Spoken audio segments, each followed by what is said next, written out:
Saudaraku tercinta ma'asyiral muslimin rahimakumullah. Kali ini saya akan bacakan beberapa hadis riwayat Imam Muslim ya, mengenai hal toharoh atau bersuci ya. Dari Abu Hurairah radhiyallahu anhu, katanya, bersabda Rasulullah Shallallahu alaihi wasallam, "Inginkah Anda aku beri petunjuk tentang beberapa hal yang menghilangkan dosa dan mengangkatkan derajat?" Jawab mereka, "Ya." Sabda Rasulullah Shallallahu alaihi wasallam, menyempurnakan wudhu waktu badan kedinginan, berulang-ulang ke masjid, dan menanti waktu sholat yang akan datang sesudah selesai sholat yang pertama. Itulah cara menguasai diri. Jadi Rasulullah Shallallahu Alaihi Wasallam memberikan petunjuk kepada kita agar kita menyempurnakan wudhu, walaupun badan kita sedang kedinginan. Tentu tidak sedang sakit ya, tentu beda orang kedinginan dan sakit. Jadi walaupun kita kedinginan, kita berwudu. Itu akan menghilangkan dosa dan mengangkat derajat. Ini dawuhnya Rasulullah Shallallahu Alaihi Wasallam. Jadi salah satu ibadah, salah satu amalan kita adalah wudu. Lalu disampaikan juga berulang-ulang ke masjid. Jadi kalau kita artinya sholat 5 waktu itu selalu ke masjid. Subuh ke masjid, zuhur ke masjid, asar ke masjid, maghrib ke masjid, isya ke masjid. Ya. Itulah cara di sini disampaikan menguasai diri. Ya. Jadi bagaimana kita bisa menguasai diri ini ya, kalau kita bisa menahan nafsu, ya. Jadi tidak berbuat baik, tidak berbuat jahat, tidak berbuat jelek, tidak berbuat buruk. Ya. Karena salah satunya sholat itu, ya, sholat di masjid. Karena sebagaimana kita tahu, Rasulullah kan juga pernah dawuh, inna sholata tanha anil fahsya'i wal munkar. Jadi sholat itu menjaga kita dari perbuatan-perbuatan keji dan mungkar. Jadi ini penjelasan Rasulullah bahwa ini bisa meningkatkan atau mengangkat derajat kita. Jadi kalau derajat kita semakin naik, semakin naik, semakin naik, maka insya Allah kalau kita bisa ke surganya Allah juga akan diberikan surga yang tinggi, tinggi, tinggi, dan terus tinggi. Karena tingkatan-tingkatan surga juga banyak. Tergantung derajat, ya, tergantung derajat yang kita dapatkan pahalanya dari Allah Subhanahu Wa Taala. Dari Abu Hurairah radhiyallahu an katanya, bersabda Rasulullah Shallallahu Alaihi Wasallam, "Jikalau tidaklah akan memberatkan umatku, niscaya mereka kusuruh membersihkan gigi-gigi setiap akan sholat." Jadi kalau tidak memberatkan, ini membersihkan giginya, sikat gigi ya. Kalau tidak memberatkan, cuman kita ini biasanya hanya 2 kali ya, sehari pagi dan sore gitu ya. Selebihnya cukup berkumur-kumur. Tapi barangkali lebih baik selain berkumur bisa kita bersihkan walaupun tidak dengan sikat gigi ya. Tapi paling tidak setiap kita akan sholat, setiap berwudu itu gigi kita bersihkan dengan tangan kita ya. Jadi tidak hanya berkumur. Sehingga kita tentunya akan mendapat pahala yang lebih baik. Insya Allah juga akan mendapatkan derajat yang lebih tinggi. Atau amal ini akan mengangkat derajat kita. Lalu dari Huzaifah katanya, biasanya Rasulullah Shallallahu Alaihi Wasallam apabila berdiri akan sholat tengah malam digosoknya mulutnya dengan siwak itu, bersugi gitu di sini ya. Jadi dengan siwak itu ya. Jadi setiap akan sholat malam. Selanjutnya dari Abu Hurairah radhiyallahu an katanya, bersabda Rasulullah Shallallahu Alaihi Wasallam, 5 perkara dari tuntunan agama, yaitu berkhitan, mencukur rambut kemaluan, memotong kuku, mencabut bulu ketiak, dan menggunting kumis. Ini saya ingatkan kembali ya, monggo yang senang ngingu kumis, yang senang membiarkan kumisnya panjang, ayo. Buat apa panjenengan itu memanjangkan kumis? Rasulullah itu memberikan petunjuk kepada kita, memberikan syariat kepada kita agar kita memotong kumis. Ya, ini hal remeh, tapi nampaknya banyak yang menyepelekan. Bahkan lebih miris lagi, sudah ada riwayat seperti ini, riwayat yang sahih dari Imam Muslim, juga Imam Bukhari atau imam-imam yang lain. Yang pasti sahih, bisa jadi mutawatir. Tapi malah menyelisih jenggotnya dipanjangkan, kumisnya dipanjangkan. Jadi kan ini tidak sesuai dengan tuntunan Rasulullah. Kenapa sih? Apa susahnya? Hah? Apa susahnya? Kenapa harus beralasan hanya untuk memotong kumis? Dan itu disyariatkan oleh Rasulullah. Disunahkan oleh Rasulullah. Apapun yang disampaikan Rasulullah. Hal yang kecil saja panjenengan susah. Bagaimana nanti dengan hal yang besar? Ya, hanya memotong kumis. Selanjutnya, dari Anas bin Malik katanya, Rasulullah Shallallahu Alaihi Wasallam menentukan waktu kepada kami tentang menggunting kumis atau memotong kumis. Nah, kembali saudaraku, ayo yang memelihara kumis dipotong. Buat apa? Ya maaf, kecuali kalau memang panjenengan ada sumping atau apa yang perlu ditutupi oleh kumis. Insya Allah itu diberi rukhsah, keringanan oleh Allah dan Rasulullah Muhammad Shallallahu Alaihi Wasallam. Ya, jadi ketentuan ini kalau ada uzur, insya Allah masih bisa minta rukhsah kepada Allah. Jadi menggunting kumis, memotong kuku, mencabut bulu ketiak, dan mencukur rambut kemaluan, supaya jangan dibiarkan lebih dari 40 hari.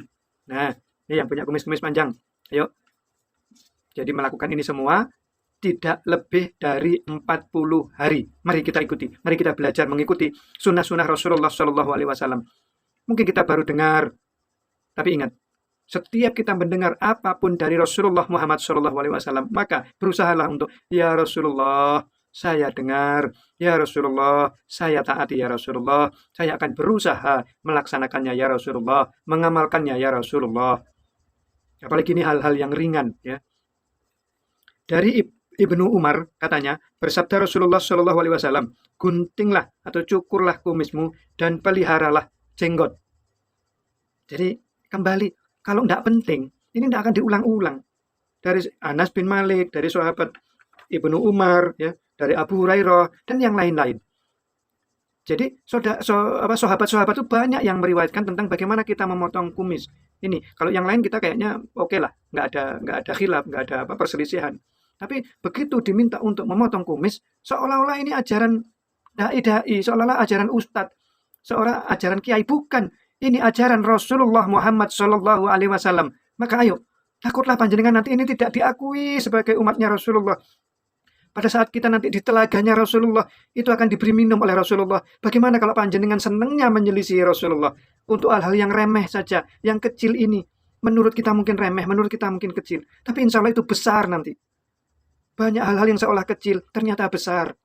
Saya contohkan, Rasulullah itu kalau terima tamu, itu tidak mampu, hatinya itu tidak tega untuk segera mengusir tamu, disuruh pulang kalau tamu ini kelamaan. Maka apa? Allah itu menurunkan ayatnya. Hei umat Muhammad, hei hamba-hambaku, kalau ke Rasulullah itu secukupnya. Waktunya pulang, segera pulang. Kalau panjenengan punya pertanyaan setelah dijawab, ya sudah pulang. Jangan berlama-lama. Karena apa? Rasulullah itu punya kegiatan. Karena apa? Rasulullah itu malu menyampaikan itu. Tapi firman Allah, Allah tidak malu menyampaikan itu.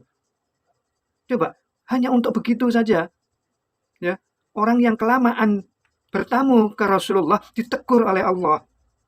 Jadi kalau ada yang keliru ditegur, kelihatannya remeh kan? Tapi ternyata bagi Allah itu bukan hal kecil, itu hal besar. Karena Rasulullah punya kegiatan yang lain, mungkin harus bermanja-manja dengan istrinya, dengan anak-anaknya, dengan putra-putrinya. Ya. Jadi ayo, hal-hal yang seolah kecil bagi kita, menurut otak kita kecil. Ingat, bisa jadi itu menurut Allah besar. Ayo, banyak contoh-contoh yang seolah-olah itu kecil, tapi ternyata itu sangat besar. Ayo kita coba. Ya. Sekali lagi, potong kumismu. Bagi panjenengan yang masih enggan memotong kumis dengan berjuta macam alasan. Awas, jadi orang alas nanti. Dari Aisyah radhiyallahu an katanya, bersabda Rasulullah Shallallahu Alaihi Wasallam, 10 macam dari tuntutan agama, yaitu ini malah 10 macam tuntutan. Maaf, mungkin tuntunan ya. Tapi di sini tuntutan. 10 macam tuntunan agama, yaitu menggunting kumis. Ya Allah, ya Rasulullah, ya Allah, ya Karim. Ini, kembali. Riwayat ini menyampaikan dari sahabat-sahabat tadi. Sekarang dari istri Rasulullah Shallallahu Alaihi Wasallam, Bunda Aisyah radhiyallahu anhuma, radhiyallahu anha. Ini mencukur kumis, memotong kumis. Lalu memelihara jenggot, membersihkan gigi, ya, sikat gigi atau bersiwak, membersihkan lubang hidung, ya, membersihkan lubang hidung.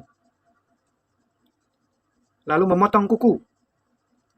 Nah, 1 tadi menggunting kumis, 2 memelihara jenggot, 4. Nah, ini memelihara jenggot juga yang kedua, ya. Ini juga jadi masalah. Heran nggak sih? Jenggot itu dikaitkan dengan aliran ini, aliran itu, aliran sana, aliran sini. Masya Allah. Jangan berpikir jahiliyah. Ini Rasulullah. Jangan dikait-kaitkan dengan apapun. Apalagi organisasi begini. Aliran ini, aliran itu. Paham ini, paham itu. Bukan. Ini perintah Rasulullah Muhammad SAW. Rasul kita bersama. Rasul kita yang akan membantu kita. Akan memberi syafaat kita di hari akhirat nanti. Di hari yang berat sekali nanti. Kalau kita tidak taati Rasulullah, mau taat kepada siapa kita? Ayo, jangan taat kepada otak kita. Jangan taat kepada nafsu kita. Jangan taat kepada hati kita. Taatlah kepada Rasulullah. Taatlah kepada tuntunan Allah melalui Rasulullah Muhammad SAW. Kenapa? Ya, disuruh memotong kumis, malah memanjangkan kumis. Disuruh memanjangkan jenggot, memelihara jenggot, malah dipotong jenggot. Karena takut sama dengan yang paham itu, paham ini. Gila nggak sih seperti ini? Mari, saya ajak panjenengan semua. Ikuti Rasulullah. Jangan ikuti kata hati. Jangan ikuti otak. Ya. Baik. Lalu yang ketiga, membersihkan gigi. Yang keempat, membersihkan lubang hidung. Yang kelima, memotong kuku. Yang keenam, membersihkan ruas-ruas jari, ya, dibersihkan. Ini mungkin kadang-kadang kotor gitu ya. Jadi dibersihkan ruas-ruas jari. Yang berapa tadi? 1, 2, 3, 4, 5, 6, 7. Membersihkan ruas-ruas jari 7, ya. Mencabut bulu ketiak 8. Mencukur rambut kemaluan, ya, 9. 8 ya. Beristinja dan berkumur-kumur. Ini yang ke-10 ya. Jadi jadikan 1. Ya, 1 menggunting kumis, 2 memelihara jenggot, ketiga membersihkan gigi, keempat membersihkan lubang hidung, keempat memotong kuku, kelima membersihkan ruas-ruas jari, keenam mencabut bulu ketiak, ketujuh mencukur bulu kemaluan, yang ke-8 mana ya? Kumis, janggut, gigi, lubang hidung, motong kuku, ruas jari, mencabut bulu ketiak, mencukur bulu kemaluan, beristinja yang ke-9 ya. Jadi mencukur kemaluan bulu kemaluan tadi, rambut kemaluan itu yang ke-8. Beristinja yang ke-9 dan berkumur-kumur 10. Jadi dari Bunda Aisyah ini ada 10 ya. Dan ingat, tadi juga diingatkan oleh Rasulullah untuk melakukan ini semua, khususnya yang mencukur tadi itu ya. Itu yang memelihara tadi, itu selama-lamanya, paling lama 40 hari. Tapi untuk yang berkumur ya tentunya seringkali kita lakukan minimal pada saat kita berwudu, toharoh ya, bersuci. Ya. Jadi berwudu. Baik, selanjutnya dari Salman. Katanya, dikatakan kepadaku bahwa nabimu telah mengajarkan segala-galanya sampai kepada buang air. Jawabnya, benar. Kami dilarang menghadap kiblat waktu buang air besar dan kecil. Dilarang beristinja dengan tangan kanan. Jadi beristinja dengan tangan kanan. Beristinja dengan kurang dari 3 buah batu atau kotoran binatang atau dengan tulang. Jadi beristinja ini membersihkan ya. Jadi membersihkan kalau kita buang air besar atau air kecil itu bisa dengan kotoran hewan yang sudah membatu ya, mengeras seperti batu itu ya. Saya tidak tahu kotoran hewan apa ya. Tapi kalau kita menemui itu boleh lah dipakai. Jadi kalau panjenengan tidak mendapatkan air, lalu akan melakukan sholat mungkin ya. Jadi kalau Anda buang air besar maupun kecil, pakailah jangan kurang dari 3 buah batu atau kotoran binatang atau dengan tulang ya. Jadi 3, paling tidak ada 3 kita pakai untuk membersihkan, minimal itu 3. Tapi sekarang nampaknya di Indonesia khususnya nampaknya bisa kita mendapatkan air yang cukup. Tapi kalau tidak, itu tadi ketentuannya kita membersihkan itu dengan 3 buah batu. Jadi Anda mau buang air besar atau kecil itu ambil dulu 3 buah batu, siapkan gitu. Setelah panjenengan buang air besar maupun kecil, bisa panjenengan bersihkan dengan batu yang sudah panjenengan siapkan, atau kotoran hewan, kotoran binatang, atau dengan tulang ya. Jadi panjenengan tahu lah, tentu bukan kotoran hewan yang basah ya, jadi kotoran hewan yang kering. Lalu dilarang menghadap kiblat. Jadi jangan menghadap kiblat. Jadi untuk membuang sesuatu jangan menghadap kiblat. Termasuk ini saya ingatkan juga, kalau panjenengan meludah diingat-ingat, jangan meludah menghadap kiblat. Meludah dengan buang air kecil, buang air besar, mirip-mirip ya. Jadi panjenengan jangan juga meludah, usahakan ke kiri ya. Jangan meludah ke kanan. Ya, ke kanan itu identik untuk perbuatan yang baik, tapi meludah itu kan untuk membuang ya, termasuk perbuatan yang kurang baik gitu ya. Jadi membuang kotoran kan itu juga kita meludah. Jadi tolong saya ingatkan, meludah juga jangan ke arah kiblat dan jangan ke arah kanan. Usahakan selalu diingat-ingat ke arah kiri. Ya. Mari kita cari pahala. Selanjutnya dari Abu Hurairah radhiyallahu anhuma, katanya bersabda Rasulullah Shallallahu alaihi wasallam, apabila kamu duduk akan buang air, maka janganlah menghadap atau membelakangi kiblat. Nah, kalau tadi riwayat yang pertama tadi jangan menghadap kiblat. Ini ditambah lagi, jangan menghadap kiblat dan membelakangi kiblat. Jadi untuk di Indonesia, karena kita ini di timurnya Mekah, di timurnya Ka'bah, jangan menghadap ke barat atau jangan menghadap ke timur. Kalau menghadap ke barat itu kita menghadap ke kiblat, kalau menghadap ke timur kita membelakangi kiblat. Jadi usahakan kalau ternyata klosetnya itu arahnya ke arah kiblat, ya sudah, kita yang ngiring. Ya, kita miring ke arah utara atau ke selatan. Jangan ke timur, jangan ke barat. Ya. Monggo diperhatikan hal-hal yang kecil seperti ini. Karena kalau tidak, bisa jadi kita akan mendapatkan nilai keburukan. Ya.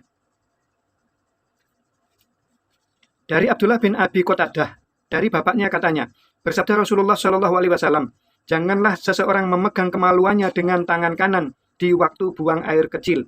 Nah, nih, buang air kecil jangan megang kemaluan dengan tangan kanan. Ini biasanya ya laki-laki ya, perempuan tidak perlu pegang.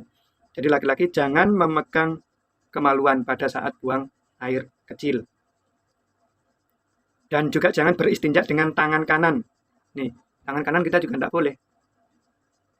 Ya, jadi ini hal-hal yang jelek itu bukan jelek dalam arti buruk ya, tapi dalam arti ini untuk membuang kotoran ya, untuk membersihkan sesuatu. Dan yang selanjutnya, dan bernafas di gelas waktu minum. Nah, Masya Allah, Rasulullah ini menuntun dengan benar. Walaupun kita tidak tahu apakah itu bermanfaat atau tidak, tapi yakinlah, pasti bermanfaat, pasti bermanfaat, pasti bermanfaat. Apapun yang disampaikan Allah dan Rasulullah Muhammad SAW, menyukur jenggot, menyukur kumis, memelihara jenggot, bersiwak, membersihkan gigi, memotong bulu kemaluan, dan seterusnya itu pasti semuanya akan berdampak baik bagi kita, bagi tubuh kita, bagi fisik kita. Tapi sebagai seorang muslim, kita tidak usah memikirkan apa yang menjadi kebaikan bagi tubuh kita. Yang kita pikirkan adalah kita taat kepada Allah, kita taat kepada Rasulullah Shallallahu alaihi wasallam. Kalaupun itu ternyata banyak manfaatnya, maka alhamdulillah kita mendapatkan manfaat duniawi. Tapi yang kita inginkan manfaat ukhrawi. Ya, jadi kita selalulah menginginkan untuk mendapatkan pahala, dan pahala. Kita beramal soleh, dan beramal soleh. Tidak memikirkan duniawinya. Kalaupun kita mendapatkan duniawinya, itulah kemahamurahan Allah Subhanahu wa Ta'ala. Termasuk ini tadi, jangan bernapas di gelas pada waktu kita minum. Jadi waktu kita minum itu jangan bernafas. Ternyata kalau kita pernah sekolah dulu ya, itu kalau kita bernafas, kita itu yang kita keluarkan itu kan CO2, kalau panjenengan pernah ingat. Jadi yang kita hirup ini O2. O2 itu oksigen. Kalau kita keluarkan itu menjadi CO2. CO2 itu kalau tidak keliru itu karbon dioksida. Karbon dioksida itu ya semacam racun. Jadi kalau kita ini sedang bernapas di air itu, maka air itu akan terkontaminasi dengan racun yang keluar dari hidung kita. Makanya kadang kan nafas kita kan juga tidak segar baunya ya. Itu karena apa? Ya karena keluarnya itu dari dalam ini tidak segar. Jadi itu karbon dioksida, racun-racun yang ada di dalam tubuh kita. Itu keluar. Dimasuki oleh oksigen, ya dibersihkan oleh oksigen, kita keluarkan itu berupa racun ya. Makanya kita jangan bernapas ya. Caranya kalau mau bernapas gimana? Napas dulu baru minum. Ya. Ini tuntunan yang sederhana, tapi kalau kita patuhi, wa ma khalaqnal jinna wal insa illa liya'budu. Iyyaka nasta'in, iyyaka na'budu wa iyyaka nasta'in. Ya, jadi semuanya ibadah. Semuanya ibadah, semuanya ibadah. Yang kita pikirkan adalah ibadah, ibadah dan ibadah. Tidak ada kata lain. Mengikuti petunjuk Rasulullah dari riwayat-riwayat ini adalah ibadah. Sekecil apapun ibadah, ibadah dan ibadah. Pahala, pahala dan pahala. Keridhaan Allah dan keridhaan Allah. Ketaatan kita kepada Allah, ketaatan kita kepada Rasulullah Muhammad SAW. Selanjutnya dari Aisyah radhiyallahu anha ya. Katanya Rasulullah SAW suka mendahulukan yang sebelah kanan dalam segala halnya, umpama memakai sandal, bersisir dan bersuci. Nah, ini untuk hal yang baik. Untuk hal yang baik semuanya selalu pakai mendahulukan yang kanan dulu. Kita pakai baju ya. Cuma di sini memakai sandal, bersisir dan bersuci. Tapi ingat, kita akan diperintahkan oleh Allah apa? La'alakum tatafakkarun. Dulu berpikir. Kalau sudah ada pakai sandal, bersisir, dan bersuci ini mendahulukan yang kanan, maka kalau kita mau keluar rumah, ya kita kan kita ingin berbuat baik, kita mau bekerja, ya kita mau berjihad, dulukan kaki kanan, ya masuk ke masjid, dulukan kaki kanan, ya. Tapi keluar masjid kita dulukan yang kiri, karena kita habis melakukan sesuatu yang ibadah yang luar biasa di dalam masjid. Lalu kita keluar, kita berkurang ibadah kita kepada Allah, ya tidak sebaik yang di masjid, maka kita keluar pakai kaki kiri. Sebaliknya, kalau kita mau masuk toilet, masuk kamar mandi, kita pakai yang kiri. Jadi selalulah ke kiri. Termasuk tadi saya sampaikan, meludah pun ke kiri. Jangan meludah ke kanan. Jangan meludah ke arah kiblat. Baik. Insya Allah ini yang riwayat yang terakhir dari Abu Hurairah radhiyallahu an. Katanya, bersabda Rasulullah Shallallahu Alaihi Wasallam, jauhilah dua perkara yang menyebabkan caci maki orang yang buang air, yang menyebabkan caci maki orang. Ya, jadi jauhilah dua perkara agar orang apa? Agar orang tidak mencaci maki kita, agar orang tidak menggerutu. Ya, apa itu? Yaitu buang air pada jalan umum. Nah ini, tapi ya ini sebetulnya ada ya, kemungkinan seperti ini akan ada. Atau dulu mungkin juga sering ya pada zaman Rasulullah itu seperti ini, buang air itu sembarangan, ya sehingga mengganggu ya, dan itu membuat orang di sini menyebabkan caci maki orang ya. Ya tadi orang bisa menggerutu, orang bisa kesal ya. Itu kalau kita apa? Buang air pada jalan umum. Nah, iya sih banyak ya. Kalau buang air besar mungkin susah, tidak terlalu ya. Tapi yang buang air kecil, coba kita sering lihat kadang-kadang enak saja gitu ya. Kita pokoknya ada pojokan agak sepi gitu, langsung buang air di situ. Buang air kecil khususnya ya. Itu kan terus bau. Setelah itu orang menggerutu, orang malah mungkin mencaci ya. Jangan lakukan ini. Itu yang pertama, buang air pada jalan umum. Yang kedua, atau tempat orang bernaung, ya, tempat orang berteduh. Ini lagi musim hujan, tempat orang berteduh. Panjenengan tahu di situ tempat orang berteduh, lalu kencing di situ, apalagi buang air besar di situ. Ini jangan lakukan, ya. Jadi dua perkara ini jangan dilakukan. Sehingga pastilah mudaratnya lebih banyak buat kita. Jadi kalau Rasulullah sudah menyampaikan jangan lakukan, maka sekuat tenaga kita tidak melakukan. Saudara-saudaraku tercinta ma'asyiral muslimin rahimakumullah. Itulah bab tentang toharoh atau bersuci ya, termasuk wudhu di situ ya. Semoga kita tidak meremehkan hal-hal yang seolah-olah kecil. Sekali lagi, hal-hal yang seolah-olah kecil, perkara-perkara yang seolah-olah remeh-temeh, yang diperhatikan oleh agama, yang diperhatikan oleh Allah, yang diperhatikan melalui Rasulullah Muhammad SAW, berarti itu bukan hal remeh, berarti itu hal yang besar. Seperti saya contohkan tadi, saya ingatkan kembali, kalau kita bertamu kepada Rasulullah itu, maaf, bukan kalau kita ya, kalau sahabat-sahabat itu bertamu kepada Rasulullah, kadang-kadang ada yang kelamaan di sana, ya. Seharusnya setelah hajatnya selesai, apa yang ditanyakan selesai, apa yang dihajatkan selesai, maka segera pamit. Tapi Rasulullah juga tidak mungkin, ya, atau Rasulullah karena kelembutan hatinya tidak sampai hati untuk mengatakan panjenengan segera pulang. Tapi apa? Ternyata Allah lah, ya, Allah lah yang memberitahu para sahabat itu, turun ayat bahwa kalau kalian itu bertamu ke Rasulullah, maka setelah selesai hajatmu pulang. Jangan berada terus di rumah Rasulullah atau lebih lama di situ. Cukup. Begitu panjenengan cukup dengan hajat, pulang. Jadi ini akhlak yang disampaikan oleh Rasulullah Muhammad SAW. Akhlak yang disampaikan oleh Allah Subhanahu wa taala kepada semua umat Rasulullah Muhammad SAW. Khususnya waktu itu kepada para sahabat, agar apa? Tidak mengganggu Rasulullah yang mungkin punya kesibukan, bisa jadi kesibukan dakwah, bisa jadi kesibukan bersama istri dan putra-putri Rasulullah Muhammad SAW. Allah menegur kita semua. Padahal seolah-olah itu hal yang remeh. Ternyata bagi Allah itu bukan hal yang remeh. Dan banyak contoh-contoh lain yang mungkin akan kita sampaikan di kesempatan-kesempatan yang akan datang. Hal-hal yang remeh ternyata Allah yang turun tangan. Seolah-olah menurut kita itu tidak bukan suatu perkara yang besar, ternyata bagi Allah itu perkara yang besar. Demikian, semoga la'alakum tatafakkarun, kita mampu berpikir dan berpikir sebagaimana yang Allah kehendaki, sebagaimana yang Rasulullah Muhammad SAW telah tuntunkan kepada kita. Kita mengikuti Rasulullah Muhammad SAW. Semoga kita kelak diridhai Allah Subhanahu wa taala, bisa berkumpul dengan Rasulullah Muhammad SAW di surganya Allah Subhanahu wa taala. Semoga bermanfaat. Wallahu alam. Wassalamualaikum warahmatullahi wabarakatuh.